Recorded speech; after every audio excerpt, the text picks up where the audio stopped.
हवा में अगरबत्ती की खुशबू गूंज रही थी। दिल्ली के बुराड़ी में एक आम सा दिन होना चाहिए था, लेकिन ये शांत मोहल्ला एक खौफनाक रहस्य का केंद्र बनने वाला था। एक ही परिवार के 11 लोग अपने घर के अंदर मृत पाए गए। कोई संघर्ष के निशान नहीं, कोई जबरदस्ती घर में घुसने का सबूत नहीं, बस एक हाथ से लिखा हुआ नोट जो किसी अजीबोगरीब रिवाज के गलत हो जाने की ओर इशारा करता है। बुराड़ी कांड, जैसा कि इसे जाना जाता है, ने पूरे भारत और दुनिया भर में सदमा पहुंचाया। एक पूरा परिवार कैसे इस तरह खत्म हो सकता है? किस चीज ने उन्हें अंधविश्वास और घातक आज्ञाकारिता के इस रास्ते पर धकेल दिया?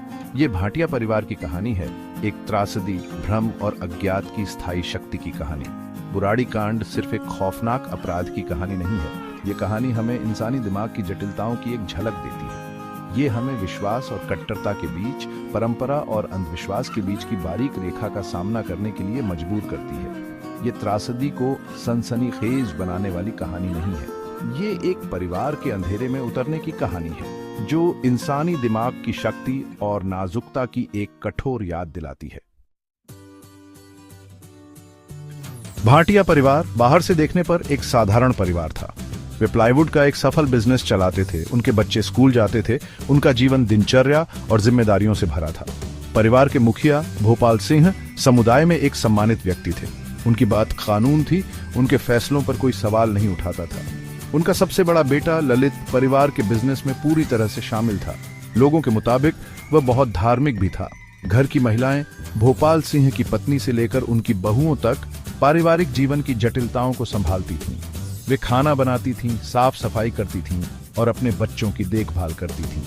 पृष्ठभूमि में रोजमर्रा की जिंदगी की धुन गूंजती रहती थी, लेकिन सामान्यता के इस दिखावे के पीछे बेचैनी की एक लहर उठने लगी थी। भोपाल सिंह का कुछ साल पहले निधन हो गया था। उनकी अचानक मृत्यु ने एक खालीपन छोड़ दिया था, जिसे ललित अपने शांत स्वभाव और धार्मिकता के साथ भरने के लिए उत्सुक लग रहा था। वो अपने पिता की आत्मा के दर्शन होने, उनके कार्यों का मार्गदर्शन करने के बारे में बातें करने लगा। उसकी बातें, जिन्हें शुरू में संदेह की नजर से देखा जाता था, जल्द ही ईश्वरीय आदेश के रूप में स्वीकार कर ली गई। परिवार दुख और परंपरा से बंधा हुआ मार्गदर्शन के लिए ललित की ओर देखने लगा।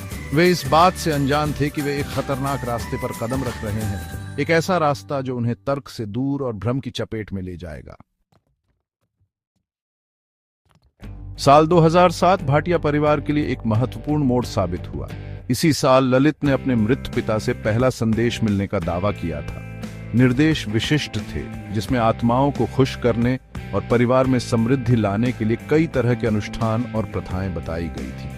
जो भक्ति के छोटे, लगभग महत्वहीन कार्यों के रूप में शुरू हुआ, वह जल्दी ही बढ़ गया। परिवार के सदस्यों द्वारा सावधानी पूर्वक रखी गई डायरियों में इन अनुष्ठानों का विवरण दिया गया था। उन्होंने अजीबोगरीब मिश्रणों, अजीब घंटों में फुसफुसाए जाने वाली प्रार्थनाओं और अपने घर के फर्श पर बनाए गए जटिल पैटर्न के बारे में बताया। डायरियों ने एक साझा भ्रम से जूझ रहे परिवार की एक भयावह तस्वीर पेश की। सबसे छोटे से लेकर सबसे बड़े तक हर सदस्य ने ललित द्वारा रचित इस भयानक नाटक में अपनी भूमिका निभाई। ऐसा लग रहा था कि डर ही उन्हें एक साथ बांधे हुए था। आत्माओं को क्रोधित करने का डर, सावधानी पूर्वक बनाए गए संतुलन को बिगाड़ने का डर और सबसे बढ़कर ललित की बातों पर सवाल उठाने का डर। वे अपने ही बनाए जाल में फंस गए थे। उनका जीवन एक अनदेखी दुनिया के हुक्म से परिभाषित होता जा रहा था। 1 जुलाई 2018 त्रासदी में लिखा एक दिन। 1 जुलाई 2018 की सुबह बुराड़ी के चहल पहल वाले मोहल्ले में किसी भी अन्य दिन की तरह हुई। दुकानदारों ने अपनी दुकानें खोली, बच्चे स्कूल गए और शहर के जीवन का सामान्य शोर हवा में भर गया। लेकिन भाटिया निवास के अंदर कुछ बहुत गलत था। परिवार सभी 11 लोग अपने घर में मृत पाए गए। इस खोज ने समुदाय में सदमे की लहर भेज दी। अविश्वासी और भयभीत पड़ोसी घर के बाहर जमा हो गए। ऐसा कैसे हो सकता है? ऐसा कौन करेगा? जैसे ही पुलिस जांचकर्ता घर में दाखिल हुए, उनका स्वागत एक ऐसे दृश्य से हुआ जिसकी व्याख्या करना आसान नहीं था। परिवार के 10 सदस्यों के शव आंखों पर पट्टी बांधे और मुंह में कपड़ा ठूंसे हुए आंगन में एक लोहे की ग्रिल से लटके हुए थे। सबसे बड़ी महिला नारायणी देवी दूसरे कमरे में मृत पड़ी थी। संघर्ष के कोई निशान नहीं थे, कोई जबरदस्ती प्रवेश नहीं, कोई सुसाइड नोट नहीं, बस घर भर में बिखरे हाथ से लिखे नोट्स उस भयावह रात को किए जाने वाले अनुष्ठानों का विवरण देते हुए। ऐसा लग रहा था जैसे परिवार ने स्वेच्छा से अपनी मृत्यु में भाग लिया हो। घर के अंदर का सन्नाटा अपराध स्थल का खुलासा। भाटिया निवास पर अपराध स्थल मौत का एक भयावह दृश्य था। शवों की व्यवस्था, आंखों पर पट्टियां, मुंह में ठूंसा हुआ कपड़ा, हर विवरण एक सावधानी पूर्वक नियोजित कार्य की ओर इशारा करता था।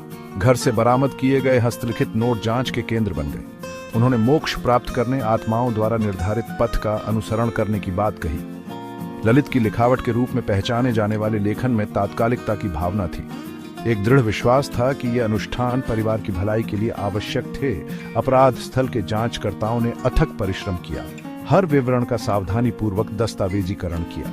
उंगलियों के निशान लिए गए, डीएनए के नमूने एकत्र किए गए और उस रात की घटनाओं पर प्रकाश डालने वाले किसी भी सुराग के लिए घर की तलाशी ली गई। जबरन प्रवेश की कमी ने घुसपैठियों की संभावना को खारिज कर दिया।